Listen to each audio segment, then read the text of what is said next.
მოგესალმებით, რამდენიმე საკითხთან დაკავშირებით მინდა საუბარი.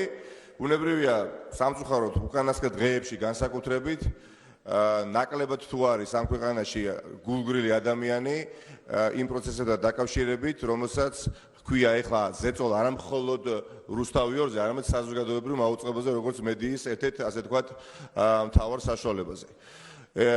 ძალიან მიჭირს მოსმენა რამდენიმე დეპუტატის ქართული ოცნების მხრიდან, როდესაც ისინი საუბრობენ, თქვენ საუბრობთ სრულიად სხვა რეალობაზე.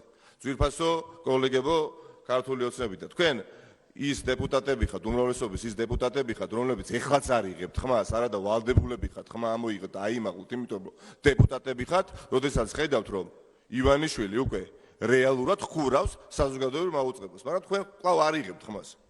თქვენ ის უმრავლესობის წევრები ხართ, ძვირფასო კოლეგებო, რომლებიც ვალდებული ხართ, იმიტომ რომ დეპუტატები ხართ, ამოიღოთ ხმა, როდესაც ხედავთ და იცით, რომ ივანიშვილი კინწისყრით აპირებს 600 თანამშრომლის გაგდებას საზოგადოებრივ მაუწყებლიდან.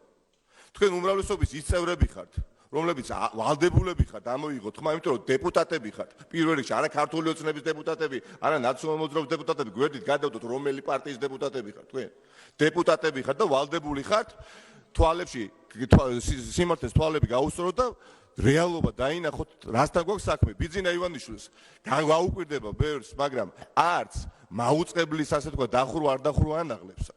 არც იმ 600 თანამშრომლის თუ 700 თანამშრომლის ბედი ანაღლებს, რომლის გაყრასაც ის აპირებს, არამედ ანაღლებს ის ტერიტორია, რომელზეც განლაგებულია მთელი საზოგადოებრივი მაუწყებლის ინფრასტრუქტურა. 33,000 კვადრატულ მეტრზე არის განლაგებული შუაგულ თბილისში. დიახ, ეს ადამიანი ამას აპირებს და არ მითხრათ მე ეხლა რამდენიმე გამოსვლა ჩემ შედეგად ამას არ აპირებს, იმიტომ რომ ეს უკვე ბევრჯერ დააპირა და სისრულეში სამწუხაროდ მოიყვანა.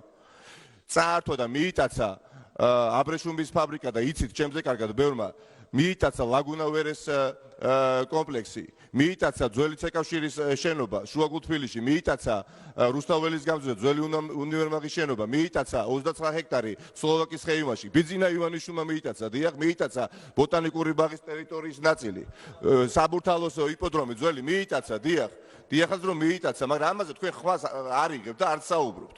ძალიან სამწუხაროა და სამწუხაროა, როდესაც თურმე ქალბატონი საუბრობდა ქართული ოცნებიდან, რომ თურმე ვარაუდის დონეზე უშვებს, რომ პრეზუმპცია არ მინდაო დავარღვიო უდანაშაულობისო და რაღაცაშია საქმე, მე მგონი ნაციონალური მოძრაობა ახორციელებს ზეწოლას სასამართლოზეო. აი ვარაუდის დონეზეც გეტყვით. ნუ თუ თქვენ ვარაუდის დონეზე მაინც არ უშვებთ იმას, რომ მოსამართლემ ნაზღაიძემ ქთამი აიღო, რომელიც დოკუმენტურად არის დადასტურებული. ამაზე რატო ვარ საუბრობთ? ეს ქვეყანა, ეს რუსთავიორი პირველ რიგში თქვენ გჭირდებათ, დამიჯერეთ, თქვენ გჭირდებათ.